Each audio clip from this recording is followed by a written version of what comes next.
Welcome back to What Arty Noobs with General Disturbance. This is the GWE900, the Tier 10 German SPG. It's located on the south spawn of Serene Coast, and this one is under the command of randyxx777 of the War Clan. Now he's got a rather colourful camo scheme there, and 2 marks of excellence showing on the barrel. Game on! Usual traffic jam at the start of the game. 2 FV4005s on the team. That means there'll probably be FV4005s on the enemy team as well, which means that yes, he might get a chance to nail one of them. Okay, he's got a 21cm howitzer capable of doing 900 alpha, 53mm pen, 11.4 meters on the burst radius, and a stun duration of between 12.5 to 31 seconds. He's ready to go. Oh, look at that! The first target he sees is an FV4005. How did I know that this might happen? Oh! That's a penetrating shot. My gummy picked up 795, which is a low roll, but he did get some stun assist afterwards. You can see where the shell went in. Oh! And the kill shot goes for an EBR 105.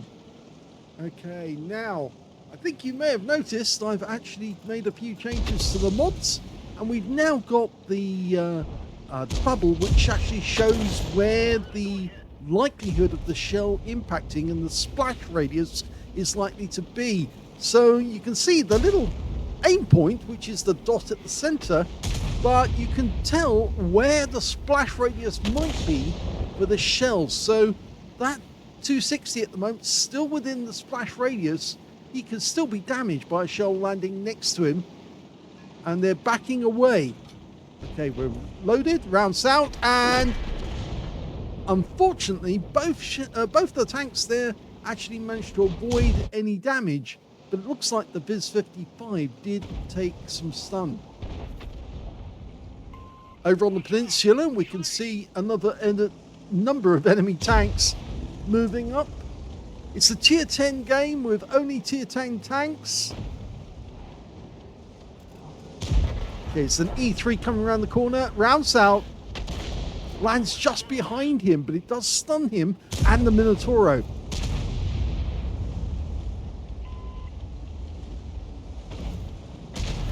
Oh, that's good news. The enemy E3 has gone down, and we did pick up the stun assist off that one as well. Okay, we're almost loaded. Standard reload for the shell, 37.39 seconds. We've got 28.65. At least I think that 6.5, it may be 8.5 actually.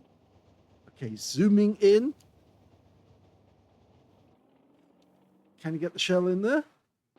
I think he can, but he's less inclined to shoot because he's got a better target. It's an Object 140, rounds out. Oh, he took some damage. And that's a huge amount of stun assist.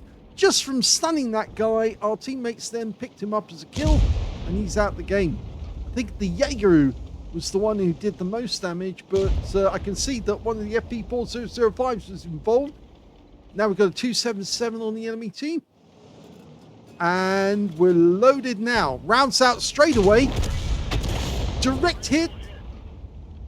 400 hit points from that one. He's a one-shot if we can get a shell near him. Meanwhile, up in the northwest corner of the map, we can see that 260 is still there. Looks like the enemy Arty and the enemy tanks are both focusing on our E900. We're loaded. Rounds out. Direct hit on 260. You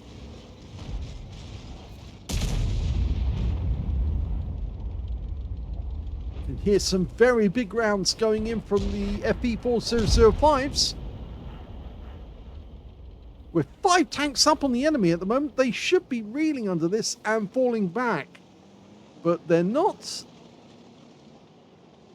That 260 is worried about the Viz-55 coming up from the dip, and Takes a direct hit for 272, and because he used his first aid kit, he can't get rid of the stun this time. Yes, it looks like our E50M made an end run through the dip and has come up behind them, and that's why they've turned around and are facing the wrong way to us. Okay, we've got a Viz 55 now. We're almost loaded. Here we go. Rounds out straight away. Splashes him for 264. He doesn't get rid of his stun. But our Viz 55 is forced to pull back when the 260 comes to the defense. We're 3 up on the enemy now. Looks like we are now threatening the enemy cap area. Can't see the tanks because our teammates aren't spotting them.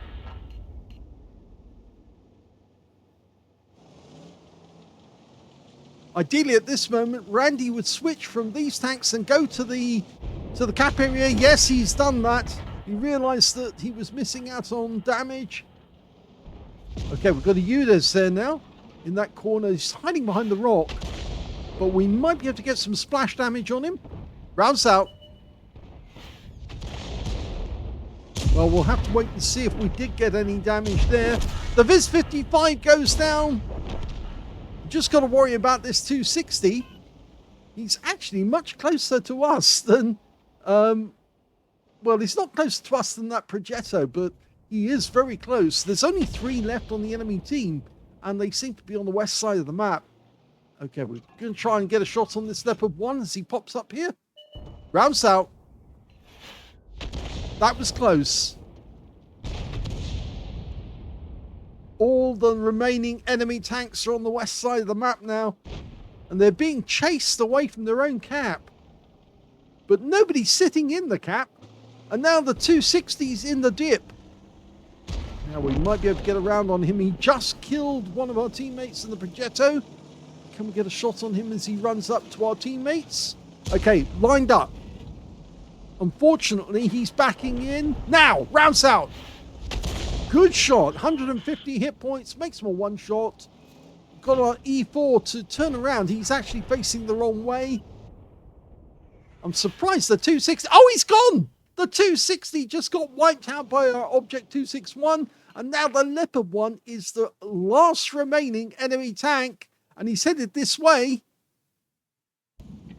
Okay. He's getting ready for a shotgun.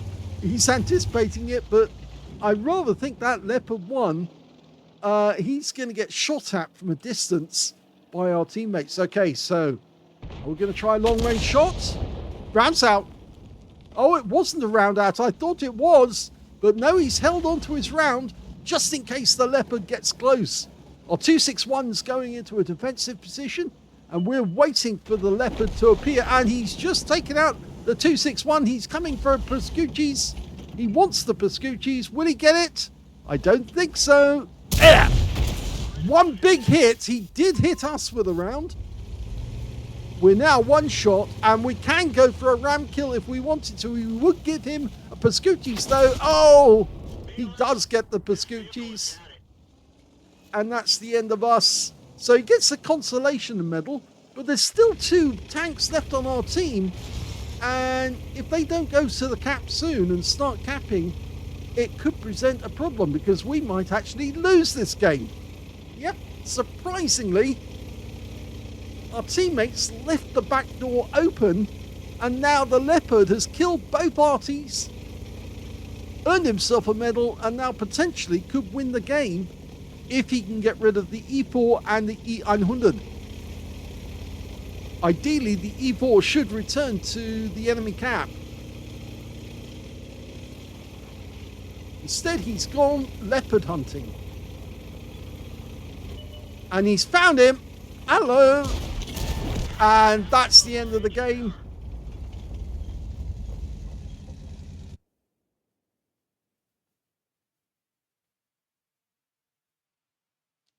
Here's the end of battle stats. That was the first class tank of a Randy XXX777 in the GWE 100. He managed to get a bruiser medal for getting at least 5 critical hits. In fact, he managed to get 8. He also got a Confederate as well for hitting more of the enemy than anyone else on his team. At least 6 tanks subsequently taken out by other teammates. Let's have a look at team score. Well, he didn't get the highest damage in the game. That went to the units 1516 on the enemy team. He got 5,812 hit points of damage. Second highest damage actually went to the Jaeger on our own team with 4,251. And the third highest damage went to that Leopard 1. Yes, he got 4,201 hit points before the E4 finally put him down. When it came to Randy, he actually got 3,237 hit points. And that was more than all but 2 on the enemy team. 2 on his own team puts him in 5th place when it comes to damage. When it came to kills, though, it was the Leopard 1 who did the best with 5 kills, including 2 Arty. He did get a Piscucci's medal. And the next highest scorer was the E4 on our team, the Jaeger, both with 3 kills each, and the Object 260 on the enemy team. And 2 kills went to, yes, Randy XXX777 and the Panhard EBR on our own team. Nobody on the enemy team managed to get 2 kills. When it came to base XP, it was the Viz55 did the best with 1,017. He's the only player to get over 1,000 base. Next highest being the Jaeger with 860 and the GWE100 with 847. And we can see that that was Randy who got the 847, and the E4, the last guy who got the last kill, got 833. He fired 13 rounds in that game, got 6 direct hits on the enemy, 1 penetrating shot on the FB4005. The first shot he fired, 12 splash, damage of 3,237 hit points, of which 2,864 were at more than 300 meters. He received 2 hits from the enemy, 1 penetration shot, and 1 splash damage. Yes, the Leopard switched to the HE round for his second shot. 8 enemy vehicles damaged, none killed, but he did get 2,907 hit points of stun assist off 13 stuns, and that was enough for a first-class tanker. On a premium count, he actually made a loss out of this game because he didn't get as much as he expected in the way of damage.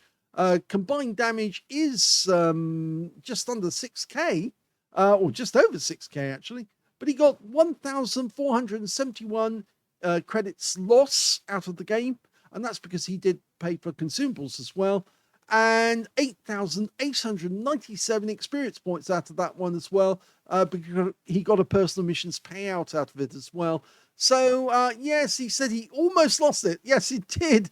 But at least he held on to his shell. I thought for a second he'd fired his shell as the guy was approaching. And then obviously he was going to be left helpless when the Leopard got there. But in actual fact, he did hold on to the shell and just wanted to see which way the guy was going. He killed the 261 very quickly, and then obviously he came after us. And, well, Randy did very well to get some damage out of the guy, but unfortunately couldn't get a penetrating shot on him, unfortunately, and therefore he did get taken out. He did try to go for that ram kill.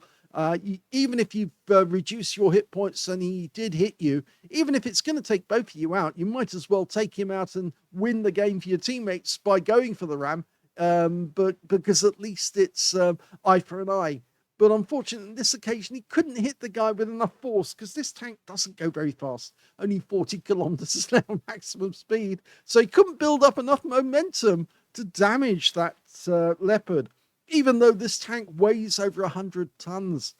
So sad that he did lose his life in this game, but at least they got the victory in the end when the E4 nailed the guy. I thought the E4 was going to muck it up, and that the E100 was making the right decision to go to the enemy camp, because at least it would draw the Leopard there and give them a chance to finish him off. But in the end, the E4 was correct, and he did get the guy. Hope you enjoyed that replay. If you did, please give this video a like. Do subscribe to our channel. Leave a little comment down below because it feeds the algorithm. And thank you for watching.